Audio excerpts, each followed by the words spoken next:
నమస్తే, welcome to special debate. నేను Monica. మొన్న పొలిటికల్ లీడర్లు, నిన్న ఆర్మీ అధికారులు, నేడు క్రికెటర్లు, అందరికీ ఒకటే కామన్ లింక్. ఉగ్రవాదులతో చెట్టాపట్టాలేసుకొని తిరుగుతున్నారు పాకిస్తాన్ ప్రముఖులు. దాయాది అసలు రంగు బయటపడింది. మాజీ క్రికెటర్ షోయబ్ అఖ్తర్ సోదరుడు షాహిద్ అఖ్తర్ అంత్యక్రియల వేళ ఉగ్ర దోస్తీ తేటతెల్లమైంది. లష్కర్-ఏ-తోయిబా కీలక నేతలతో పాటు పహల్గామ్ దాడి సూత్రధారి సైఫుల్లా కసూరి సహా పలువురు హాజరైనట్లు వీడియోలు వైరల్ అవుతున్నాయి. దీంతో ఇస్లామాబాద్కు టెర్రరిస్టులకు ఉన్న సంబంధాలు స్పష్టంగా కనిపిస్తున్నాయి.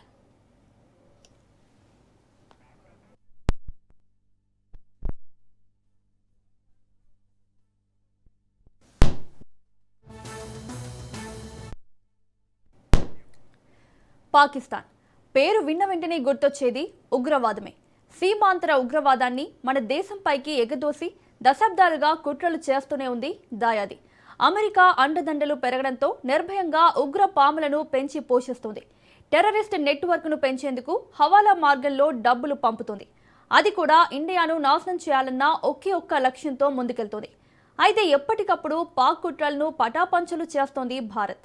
పహల్గామ్ దాడికి ప్రతీకారంగా ఆపరేషన్ సింధూర్తో ఇండియన్ ఆర్మీ సత్తా చాటింది.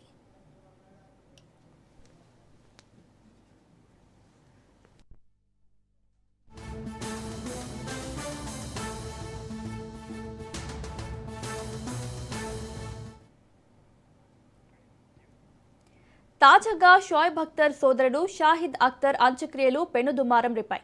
పహల్గామ్ దాడికి కుట్ర చేసిన మాస్టర్ మైండ్ సైఫుల్లా కసూరి దృశ్యాలు ఆందోళన చేస్తున్నాయి. 26/11 తరహా దాడుల గురించి, సముద్ర మార్గ దాడుల గురించి సైఫుల్లా కసూరి చేసిన వ్యాఖ్యలు భద్రతా వర్గాల్లో అలజడి రేపాయి. టెర్రరిస్ట్ సైఫుల్లాతో పాటు లష్కర్-ఏ-తోయిబాకు రాజకీయ ముఖచిత్రంగా భావించే పాకిస్తాన్ మార్కాజీ ముస్లిం లీగ్ ప్రతినిధులు కూడా షాహిద్ అఖ్తర్ అంత్యక్రియల్లో పాల్గొన్నట్లు సమాచారం.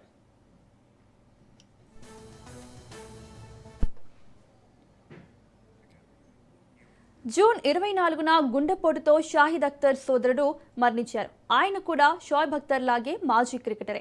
జూన్ 25న ఇస్లామాబాద్లోని H8 గ్రేవ్ యార్డ్లో అంత్యక్రియలు జరిగాయి. అక్కడ ప్రార్థనల సమయంలోనే టెర్రరిస్టులు, పొలిటికల్ లీడర్లంతా హల్చల్ చేశారు. పాక్ జాతీయ assembly speaker Sardar Ayaz Sadiq, PMML president Inam-ur-Rehman కూడా అంత్యక్రియలకు హాజరయ్యారు. సోషల్ మీడియాలో నిషేధిత సంస్థల నేతల వీడియోలు వైరల్ అవుతూ తీవ్ర చర్చకు దారితీస్తున్నాయి. దీంతో అఖ్తర్ కుటుంబానికి ఉగ్రవాదులతో సంబంధాలు ఉన్నాయా, లేదంటే షాహిద్ అఖ్తర్కు PMML లీడర్లు మద్దతుదారులా అనే ప్రశ్నలు వినిపిస్తున్నాయి.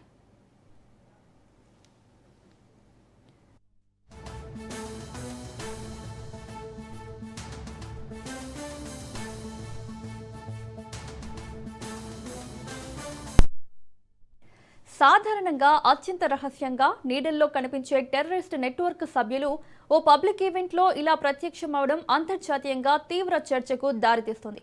అంతర్జాతీయ స్థాయిలో నిషేధాలు ఉన్నప్పటికీ ఉగ్ర సంస్థలు పాక్లో రాజకీయ ముసుగులో కొనసాగుతున్నాయా అనే సందేహాలు మళ్లీ తెరపైకి వచ్చాయి.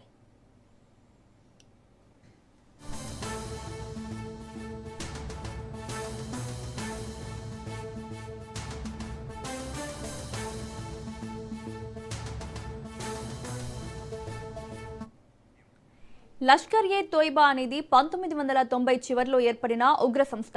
ఇండియాలో 2008 ముంబై దాడులు సహా అనేక దాడుల్లో LAT సంస్థ పేరు వెలుగులోకి వచ్చింది. దీంతో అంతర్జాతీయంగా నిషేధిత ఉగ్ర సంస్థగా గుర్తించబడింది. LAT సంస్థలో సైఫుల్లా కసూరి కమాండ్ స్థాయిలో ఉన్నారని భద్రతా విశ్లేషణలు చెబుతున్నాయి. తీవ్రవాదం ఇంటి పేరుగా మార్చుకున్న పాకిస్తాన్ ఉగ్ర ఫ్యాక్టరీలను తిరిగి ఏర్పాటు చేస్తోంది. లూని, పుట్వాల్, టిప్పు పోస్ట్, జమీల్ పోస్ట్, ఉమ్రాన్ వాలి, చోటా చక్, జంగ్లోరా వంటి ప్రాంతాల్లో శిబిరాలు ఉన్నట్లు భారత నిఘా వర్గాలు అనుమానిస్తున్నాయి.